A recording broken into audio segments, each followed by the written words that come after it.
Welcome to our insightful journey into the world of management principles. We're about to unlock and decode the secret behind successful companies, effective leadership, and who better to guide us than the father of modern operational management theory, Henry Fayol. By the end of this video, the acronym DAD-UC USSR OIC will have a whole new meaning for you, and you'll be well on your way to understanding and mastering the principles of effective management. So buckle up and let's dive into this intriguing world. Let's dive right into D for division of work. This principle emphasizes the importance of dividing work among individuals to enhance focus and efficiency. Think about a factory assembly line where each worker is assigned a specific task. One might be responsible for attaching wheels while another ensures the right amount of paint is applied. This kind of specialization allows each individual to hone their skills on that particular task, leading to increased productivity and performance. Thus, the principle of division of work is not about working harder, but working smarter. Next, we have A for authority and responsibility. Fayol emphasized that managers must have the right to give orders, but they must also keep in mind that with authority comes responsibility. Consider, for instance, a project manager, Mr. Smith. He knows how to delegate tasks to his team based on their individual skills and abilities, ensuring smooth workflow.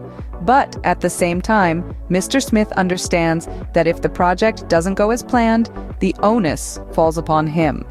So he monitors the progress regularly, steps in to solve problems if necessary, and is accountable for the final results. This beautifully illustrates the principle of authority and responsibility. Managers must ensure that their subordinates perform their tasks correctly and efficiently. D stands for discipline. In an organization, discipline must be upheld at all levels. This principle is not about control or punishment, but about employees understanding the agreed-upon rules and the consequences of not following them. For instance, consider the company Apple. Their employees adhere to a robust code of conduct that emphasizes honesty, respect, confidentiality, and compliance. This discipline, this shared understanding of the rules and the implications of breaking them, contributes to Apple's sustained efficiency and success.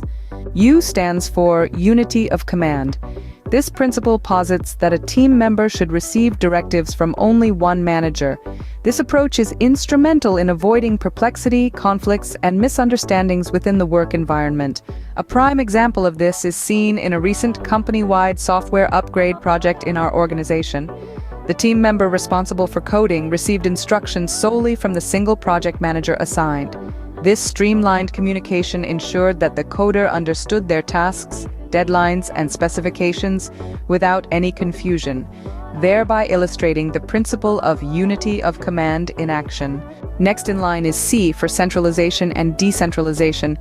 This refers to the extent to which subordinates are involved in the decision-making process, whether decision-making is centralized, meaning restricted to top management, or decentralized, implying it's pushed down to the subordinates, should fluctuate depending on the organization's size and its objectives. To exemplify, Google, one of the tech giants, has adopted a semi-decentralized approach. Here, the decision-making process is shared between the top management and employees, cultivating a sense of shared responsibility and ownership. This real-life example further illustrates the principle of centralization and decentralization. The second U stands for unity of direction. This principle states that teams with the same objective should be working under the direction of one manager, following one plan. This ensures unity of action and direction. For instance, consider a marketing team in a company. They are all working towards the same goal of promoting a new product. With the principle of unity of direction, they all report to one marketing manager who sets out a unified plan. This could include strategies for social media promotions, press releases, and coordinating with influencers. By following this singular plan, the team moves in the same direction, ensuring a cohesive and effective marketing campaign. S signifies subordination of individual interest to general interest. The interests of any one employee or group of employees should not take precedence over the interests of the organization as a whole. To illustrate this principle, consider the scenario of an employee who seeks to benefit personally from a confidential company project by prematurely sharing it with a competitor. In this case, the employee's personal interest in monetary gain conflicts with the company's interest in safeguarding its proprietary information and maintaining a competitive edge. This clearly highlights how vital it is for employees to subordinate their personal interest to the general interest of the organization. Next, we proceed to yet another S, scalar chain. Fayol introduced the concept of a defined hierarchy or chain of authority. Adherence to this chain, which spans from the top echelons of management down to the most junior employees, is crucial. To put it into perspective, consider the organizational chart of a typical corporation. The CEO sits at the top, overseeing the work of vice presidents, who in turn supervise directors. These directors manage the managers, who are responsible for overseeing the work of regular employees. This is a prime example of a scalar chain in action. REWAR stands for remuneration to employees. Workers must be paid fairly for their services. This is crucial to maintaining the motivation and loyalty of the workforce. A prime example of this principle in action is the tech giant Google. Known for its fair wages and extensive benefits package, Google ensures its employees are well compensated. This has not only led to a motivated and loyal workforce, but is also a key reason why the company is consistently rated as one of the best places to work. O represents order. Fayol emphasized that there should be a place for everything and everything should be in its place. This principle is about orderliness and efficiency. For instance, imagine a well-organized workspace. The desk is neat, the computer is set up at the center, pens and pencils are arranged in a holder, files are neatly stacked in a specific corner, and important documents are carefully filed in a drawer. Each item has its own designated place, making it easy to locate and use. This coherence and systemization is a perfect illustration of Fayol's principle of order. I is for initiative. Employees who are allowed to originate and implement plans will exert high levels of effort and show greater commitment. Take, for instance, John, a marketing coordinator.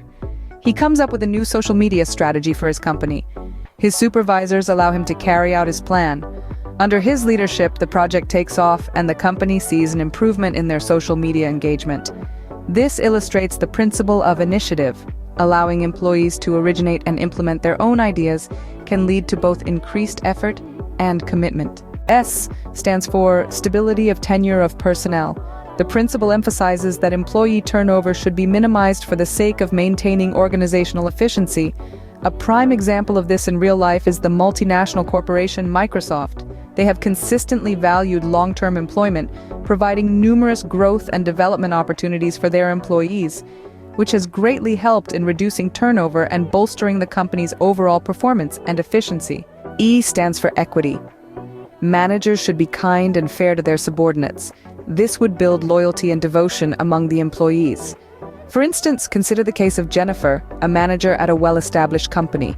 She treats all her team members fairly and equally, irrespective of their roles and seniority. She ensures that every individual gets an equal opportunity to voice their opinions during team meetings and has a fair shot at promotions and bonuses. This managerial practice of hers has not only fostered a sense of equity, but also cultivated a strong bond of loyalty and devotion among her team members. Finally, we have another E for esprit de corps. This refers to the need for team spirit and unity within the organization. A sense of camaraderie and connection would help foster a stronger, more cohesive team. To illustrate esprit de corps, let's take the example of the New Zealand national rugby team, the All Blacks. Known for their unity and sportsmanship, the All Blacks have a long-standing tradition of supporting each other on and off the field. Their team spirit is legendary, not only in rugby but in all sports, embodying the principle of esprit de corps perfectly. Remember DAD, UC, USSR, OIC, and you'll have a solid foundation of management principles to guide your organization to success. Thank you for joining us on this insightful journey into the world of management principles. If you found this content valuable, we encourage you to subscribe to our channel for more such enlightening content. See you in the next video.